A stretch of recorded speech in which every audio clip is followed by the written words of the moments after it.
recording, right? Now it is. It's recording? Yes. Do we have to start over again? Welcome to the Footy Museum and the Footy Museum podcast. This is the third start to this week's podcast. I have a drippy nose because it is allergy season. I also have a drippy nose, but I take Zyrtec. Oh, is that a new ad? Do we have? Are they paying us? Zyrtec, are you watching? Oh.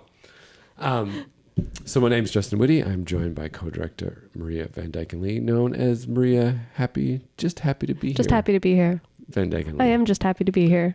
JHTBH. To talk about how much my team is dominating. Oh yes, Leeds United are really tearing it up. They're tearing it up. They jumped the inferior leagues of England. They jumped from like 15th to 5th. I know. I saw it was that. great. It's been a great 4 games. You know, don't get your hopes up too high. It's a long season. There's a lot of...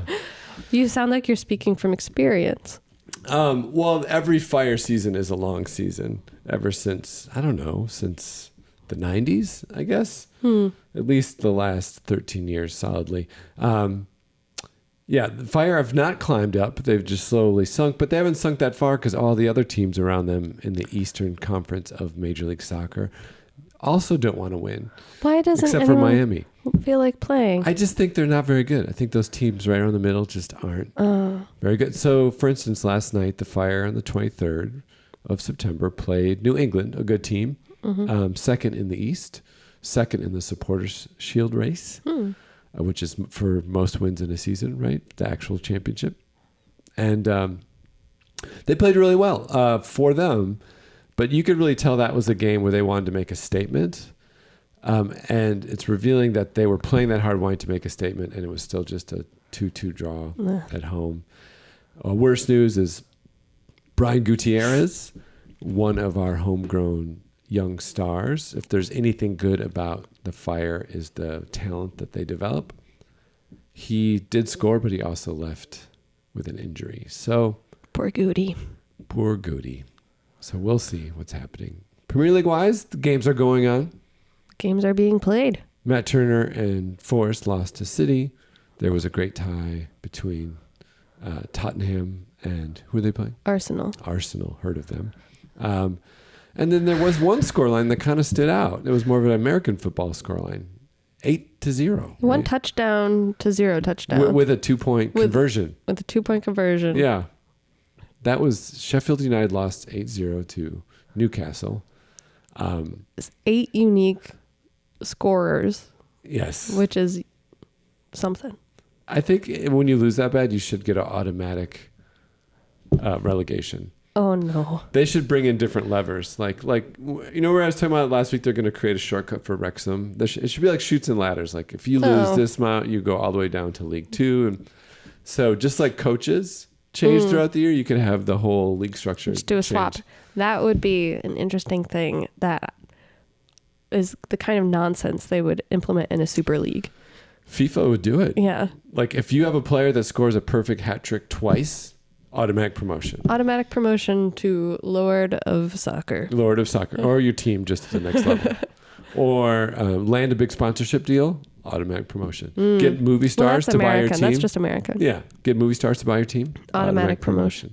So, but speaking of MLS, I was looking at something on the MLS website that I thought was pretty interesting. So, the Carolina Core, who I believe are an MLS Next Pro, new MLS Next Pro team, unveiled a new crest and logo because they are a new squad. So they needed a design. And this is the design they came up with. And you and I shared this, and it's kind of nice. I like it a lot. So let's describe it to our non-viewing listeners.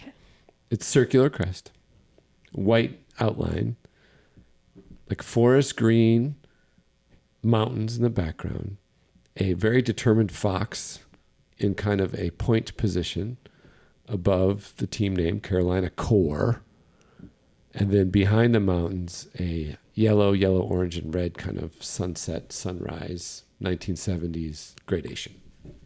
Correct. That's a nice description. It has kind of a playfulness. Mm-hmm. I will say it almost feels like a youth team, but they're development teams. So the players are young. Yeah, these teams this is the development league for Major League Soccer. And most of the teams are like Chicago Fire 2, LA Galaxy 2. This is one of the few that is an independent team. And it is a lot of teenagers. It is a lot of people that MLS wants to... They're kind of on the cusp, maybe a little young. They want to develop them, and then... They get their little claws into them. So it's they like stick AAA. around. They can also pull from them if they have injuries. But I thought this was funny. So they did a launch video, which one does. Looks familiar. Not bad so far. Right? Step out of the box. Okay, I like it. Got good players. Uh-oh. What's wrong with that? What's wrong with that fox?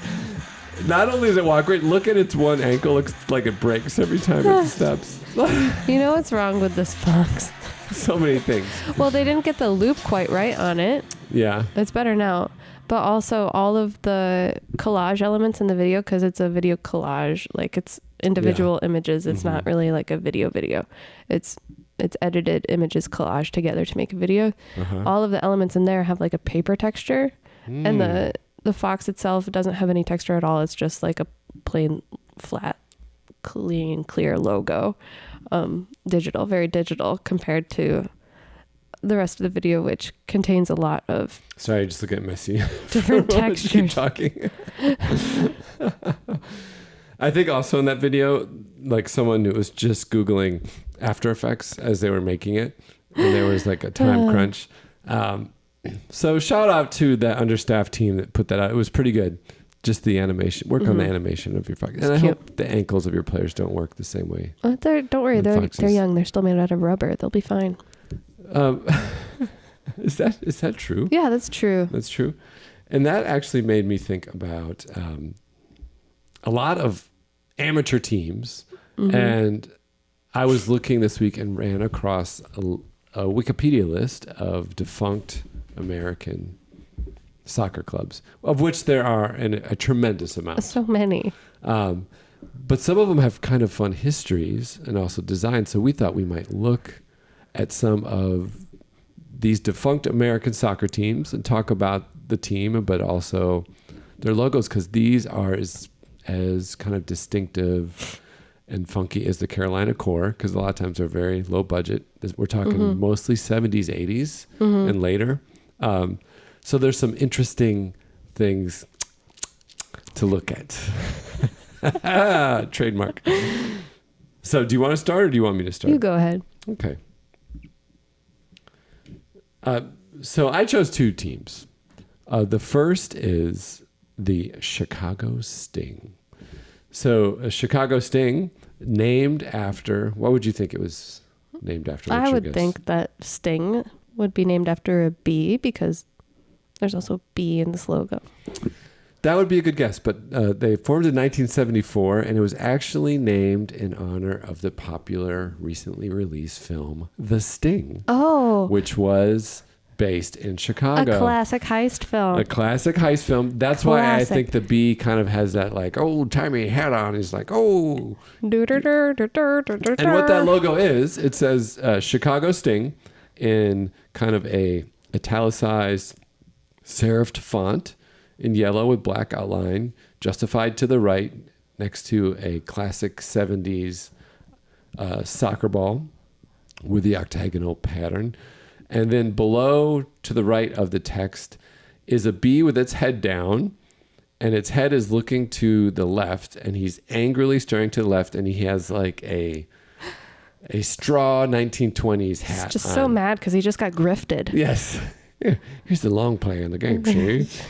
Grifted, he's ready for revenge. So the Sting were a team from 74 to 88. They played in the North American I said it was soccer. a heist film. It's not a heist film. It's a grift film. Yes. Keep going. Sorry. I'm sure. I'm so embarrassed. I'm glad you corrected so that. Embarrassed. No, I'm glad you corrected that, because I think, people would be, I'm in the mood for a heist film.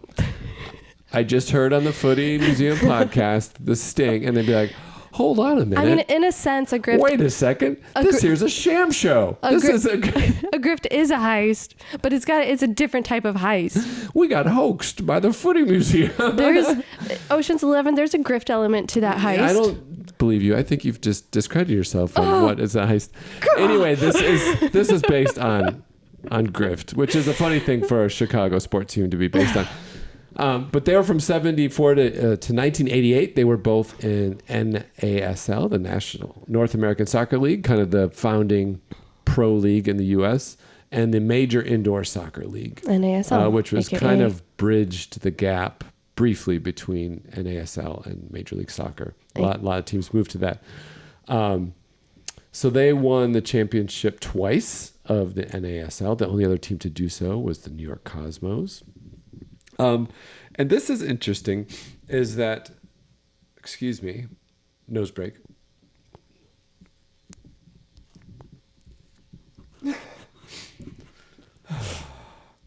Okay, the team was farted by, the team, stop, compose yourself. The team was started by a Chicago commodities trader who thought Chicago was ready for soccer. A lot of people have mistakenly thought that over the years, including to this day. And they brought in a British coach, Bill Foulkes, I guess. He was former defender from Manchester United, and he loaded the team with initially a very British squad. And most notably, the initial squad, well, actually in 76, 77, had the player Gordon Hill. Hill would later win 6 England caps with the English national team and played over 100 games for Manchester United, including the 1976 FA Cup final. And he started here. He started right here. At the Chicago Sting. And home of the grift. I'm not mistaken, Frank Klopas also played for the Sting, the current temporary manager of... The current temporary manager, there will be more, of the Chicago Fire. They played alternating between Soldier Field, Wrigley Field, Comiskey Park, and then their last seasons were at the Rosemont Convention Center, I believe, out in the western suburbs. But like I said, they won what was called the Soccer Super Bowl at the time twice, and it was kind of a big deal. But first, I have to say, looking at the screen, you can see the logo I described, and then another version that is kind of a crest version, which is in a circle. So that angry bee, who looks like he's stinging the soccer balls in the middle. I think and then the words go around the circle. He's like kicking the soccer ball with his stinger. Yeah, maybe that's it. Yeah. It's like a no look because he's looking the other way. Yeah. And then on the left, I'm showing a picture of a player in the uniform playing at Wrigley Field, and it was yellow shorts, either a black or white top. Very with, short shorts. Black stripes or yellow stripes, depending on the home or away, which I think it's a pretty good look, you know. I like the look. Again, kind of the Borussia Dortmund color scheme. Oh, look at that. They were like really aspiring to be like a Chicago team. And I think had some success because it was also a lull in a period of Chicago championships when they were good. So much so that, you know, celebrities like Mr. T were drawn to the team. But I also found this disturbing this disturbing press shoot of their inaugural logo. So what is happening? Chicago. So there's a player, I believe that's a coach in the background. They're showing the uniforms. And this poor woman in the front wearing a nice ring tee. I love for the tee. Chicago Sting. But then what is happening then the to her? coach from behind decide to, I guess the idea is like he's supposed to be reaching for the ball, but he's clearly resting his hand on her thigh. And then the player to the right is like, what is happening? So where was this published? Yeah, isn't that just horrible? So this was, you get a sense of kind of the professionalism of that team. You don't look, or the look on her face, I think, says it all. Yeah, it says, I'm terrified. It says, she's saying something under her breath that I won't repeat on air. But, my goodness. Yes. And he looks very proud of himself. So one year, one of the years that they won the championship was 1981. And we actually have some footage recalling that event. Presents the year of the Big Sting, the story of the champion 1981 Chicago Sting. Big Sting. Look at that. Like there was like a field crush and everything. And can you hear there's a song in the background? They had a song. They have a song. Yeah. They have it all. It's been 10 years since the Chicago Sting set the entire That means this video was made in 1991. championship in the Soccer Bowl of 1981. Hi, everybody. I'm Howard Balson. It was a campaign that began with a very exciting overtime win in Tulsa, and that was to be the first of 23 victories during the regular season. And of course, that was followed by 3 Oh my goodness. There They're they playing are, on a Wrigley, baseball field. At Wrigley. led to the Sting's victory over the New York Cosmos. And then back then they didn't even bother covering up the No, sand. he's just waited. But look at that crowd. This other one, I think this is against the Cosmos. That would still be an enviable MLS crowd. Look at that. Except What happened? This is inside the 10-yard mark. Is there even a net in that goal? Yeah. I do like the short shorts. That's a good look. And there's a lot of tuck going on, too. I often say I'm a fan of the short shorts and the Yeah. tuck. Everyone pulls their shorts up anyway. So here it is now. Comiskey. They were at Wrigley earlier. Now it's Comiskey. I like the idea of just going through all of the town's iconic sports complex, which is what NYCFC do. So anyway, this is the Sting. Pretty interesting, I thought, and I like the look. And they're kind of a more known older club. I'd say they even had like a Chicago Sting special night for the Fire where they had like re-release of jerseys and that's so cool. honored the champion team. The B reminds me, I mean, it's totally its own thing, but it's not Brentford, is it? Where they have that funny yellow bee. Yeah, it's more of like theirs looks very much like a one that you would see like a beekeeper would have, like as their logo or something. No, but you know the one where it's like he's got his angry eyes and his arms crossed. That's what I'm talking about. Yeah. Yeah. Okay. I did also find this was interesting from an individual's website, Patrick Cummings, who is a designer, and he reimagined as if they were going to relaunch the team. Bring back the bee. What you might do. And I think the bee has a lot of potential. Oh.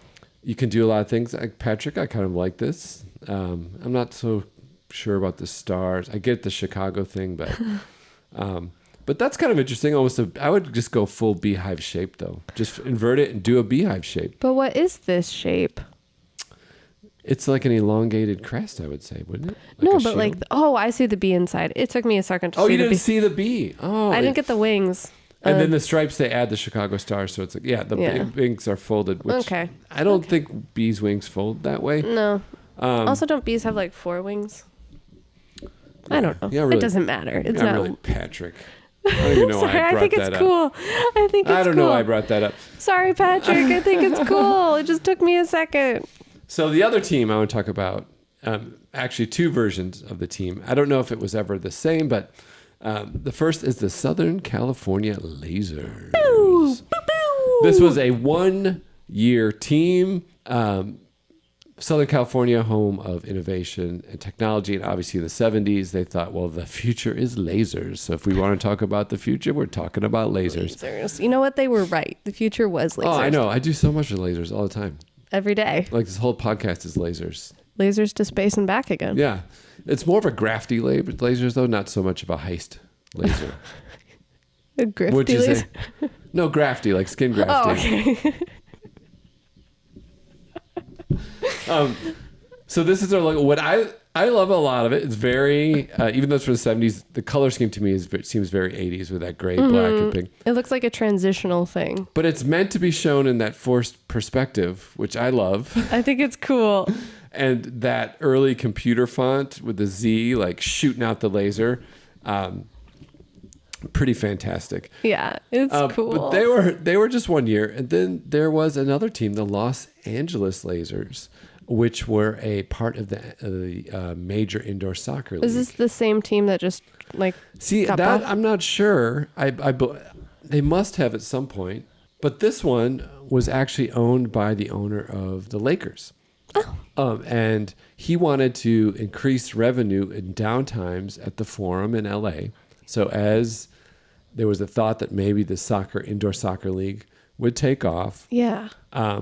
He brought in a team. So they became an expansion team. And it made sense because Lazers, Lakers, it's just one. You don't have to change anything. You just got to go put an L around everything on that.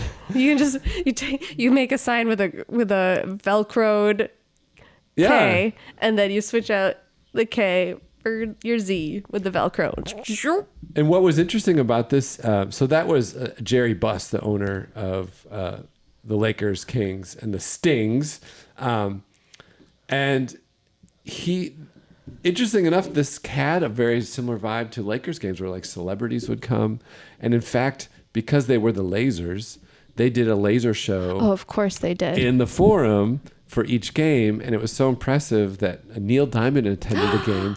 And I love Neil Diamond. After the game, he approached how they did the laser show. And it's because of that experience they incorporated it. We have the Lazers to thank. Why he incorporated lasers into his shows. So pretty great. They ran from 1982 to 1989. They played exclusively in the Forum. And I also have some footage. Well, first, before I do that, this is their inaugural season program. Love it. I love it. I love how they adapted Everything that laser. about Now these. there's multiple lasers. It's bouncing off. The color scheme, very LA Galaxy color scheme. I wonder if there's any connection there. You know what's nice about these? Look at this. This is almost like what we missed with MLS with the shorter history, and we kind of came in at an awkward time for graphic design. This is the era that we were missing. Yes, it's true. Yeah. And so I just want to show you a little bit of... So brave. So this is the Wichita Wings playing at the Forum against the LA Lazers. And one aspect, they had the Laser Girls, which were actually... They had girls. Which are actually the Laker cheerleaders that just also did laser shows. That's great. They got income all year round. So you can see how small the field is. Yeah. Again, short shorts. That's the Wichita team.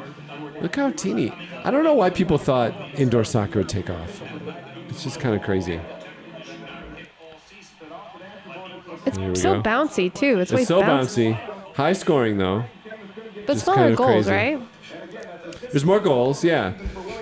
The rules are a little different. I think that people are just trying to cash in on empty basketball courts. Do you know what I mean? Yeah. Because it's a small thing. So this is the Lazers. You get a sense of those experience, and it looks like here's some tifo action.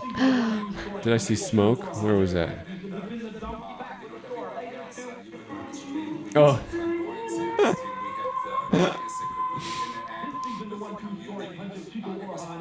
These must be highlights from other games. Wow. Anyway, so we had two videos playing there. I apologize. So that is the Lazers. Wow. I thought, fascinating. Very cool. Yeah. Both teams. Both teams, so cool. Both teams. It's a shame. It's a shame, like, such fun and, like excited hype didn't quite make it. It's true. Yeah. It also shows, like, how thin ice any soccer league in America is. I suppose, There's a history of failed leagues. But We'll see. So who did you look at from the failed teams of the past? From failed teams of the past, we're going to talk about the Baltimore Comets. Ooh. A team with a rich history. The Baltimore Comets were a professional soccer team based in Baltimore, Maryland. Oh, I wouldn't have guessed. Founded in 74, the Comets were an expansion team. 1874? 1974, okay. Yeah, sorry. I should have clarified. The Comets were an expansion team that played 2 seasons in the North American Soccer League, a.k.a. NASL. NASL, yeah. NASL. For this episode, that one makes sense. So, yeah, very famous team. But at the conclusion of the 1975 NASL season, the team moved to San Diego, California, rebranding as the Jaws. Now, wow, the Jaws. what a rebrand. The San Diego Jaws, founded in 76. Same colors as the Sting. Weird. Yeah. It was a member of NASL and was the league's second attempt to place a franchise in San Diego. The franchise lasted only 1 season and relocated to Las Vegas for the 1977 NASL season, becoming the Quicksilvers. The Las Vegas Quicksilvers were an American soccer team that competed in NASL during the 1977 season. NASL, yes. After the 77 season, the team relocated to San Diego and became the San Diego Sockers. Oh my gosh. Are the Sockers still around? So the Sockers were... What is that guy? There's like a beat up child on their logo. What is that about? It is a beat up child. The team played... Oh, geez, Ma. Why'd you sock me so hard? Exactly. Who's socking who? The Oh my team gosh. played in the indoor and outdoor editions of NASL until Wow. 84, as well as the original major indoor soccer league, NCISL. Oh. The franchise folded in 1996 and was the last surviving NASL franchise. Wow. The Sockers are considered the most successful indoor soccer team. They made the playoffs in all but one of their 16 seasons of playing indoors. Actually, the Sockers are still around, but they folded twice. So they folded once in, 96, and then they folded again. And so they've been revived twice. And they're still around as an indoor soccer team. But they have new branding, but this is the branding of the defunct team. So I didn't pull up the new stuff. But I think what's interesting about this one team jumping locations like 5 years in a row. It was one team. It is amazing. And the look has changed considerably. The Baltimore Comets is maroon and blue with a kind of a maroon soccer ball shooting out. It's like a comet tail. Yeah, comet tail Yeah. in blue, and then maroon. It says Baltimore Comets. It's I in like perspective. It's of the era. The Jaws is the 70s version of Photoshop art, I think. It's just very... There's a giant shark on it. What I think is peculiar is they have the Jaws written in the like 70s kind of wavy water water Yeah. font, and then this large shark in front of it and like curved. He's swimming, he's coming at us. And he's going after a soccer ball that is to his right, but his dorsal fin, they have it kind of cutting off the A, but it's not integrated. I wonder if they got at all. around copyright that way. It's not Jaws. It's not Jaws. It's Jaws. It's yeah. G-Laws. Yeah, exactly. So it's an interesting little integration there with their mascot. What I also think back to these teams, like when a new team comes into MLS, there's so much pressure about what you're going to name it that inevitably they come up with something really boring just to not screw up. So that's why it's so many like football clubs and soccer clubs. Yeah. They were brave here. But there's a strong history in the U.S. where they're like, first thing that comes to your mind when you say San Diego, Jaws. Okay, that's the Jaws. team. Go. You know, Jaws, so hot right now. Jaws, 70s. San Jaws. Diego. What starts with S? Soccer, and it's soccer, just like soccer, but it's also like. But they're well, the soccer. we can have a kid on there who just got the crap beat out of him. That could be our logo. San Diego Sockers is spelled Sockers. Yeah, just like they're real and then Roughnecks. The Las Vegas Quicksilver. Did you see the logo for the Roughnecks? The roughneck, I feel like I have in the past. It's just a guy. He's like, I'm That's rough. kinda Okay. I actually found a number of these like little boy family circus type Sunday comic illustrations. Like Must have been the era. the Minnesota Kicks or something had one too. But yeah, I don't know. There's something. Must have been the Something in the era, I water. think. Speaking of socks, I do like the first soccer's one you showed. It says soccer's really good in yellow, but the K has its bottom part lifted up as if it just kicked the soccer it's ball. kicking the soccer ball away. They've had so much fun with cute. the soccer's name. Yeah. I actually don't mind, minus that beat up child on the second soccer's one. I don't mind it. A lot of things about it. It's a circular crest with very 70s serif block font at the bottom, soccer's, and it's blue and yellow, and there's like a globe in the center of the circle. It says San Diego, and then there's just this beat up child on top of it all. It's kind of. I think the Baltimore Comets is the only one I like. It's not even that strong. Quicksilver's is very Vegas-y, and there's so many action lines, like motion lines coming off of it. I'm not crying. I just have a very hay fevery nose. Oh yeah. And with that in mind, that was fascinating. Yeah. Was that it? Was there more info to share? It's more. I had Oh. I had a dream last night Oh. that I was a soccer player. Oh. But you have been a soccer player. Yeah, but I was like currently one. Oh, okay. And they gave me a kit, but they didn't give me socks. And but Christian Pulisic was at my house, and I was like, Christian Pulisic, what kind of socks do you wear? And he's like, oh, yeah, I just get my socks from Uniqlo. Oh. And then I was like, okay, I'll go to Uniqlo. And then I looked, and the only knee-high socks they had were business socks. So I had You had to wear business socks. I had to wear business socks. Funny thing about the story is that Christian Pulisic does live in your apartment. See, Yeah, that's the only weird little known fact. we are roommates. He flies to Milan. It just worked out for him family-wise, everything like that. It's cheaper to live here than it is to live in Milan. I think so. Yeah. Yeah. And he's barely making any money. No. Yeah. He's a real saver, too. He's real frugal. Frugal P is what they call him. You mean the old Fraggle Rock Frugal P? That's why he buys his socks at Uniqlo. That's right. It's a good deal. Yeah. Well, that's a great dream. Thank you for sharing that. I didn't dream a lot last night because the high schoolers next door had a homecoming party. And then once it ended, were all just out in front of our houses talking really loud. That's when you get out on your front lawn and shake your fist. And you become the ultimate version of yourself. I think I already am that person. Anyway, cool. What are you looking forward to this week? Another win. More winning. Yeah, that'll be good. I'm looking forward to catching a win. I did catch. To actually watching one. Yeah, I caught the last one. I caught, who are they? Millwall. Mm-hmm. I caught that one, but it was at 6 a.m., so I was very sleepy. Well, that's good. I'm looking forward to speaking with Billy Bauman from Delicious Design about the progress of our crests and logos, which we'll be doing early in the week.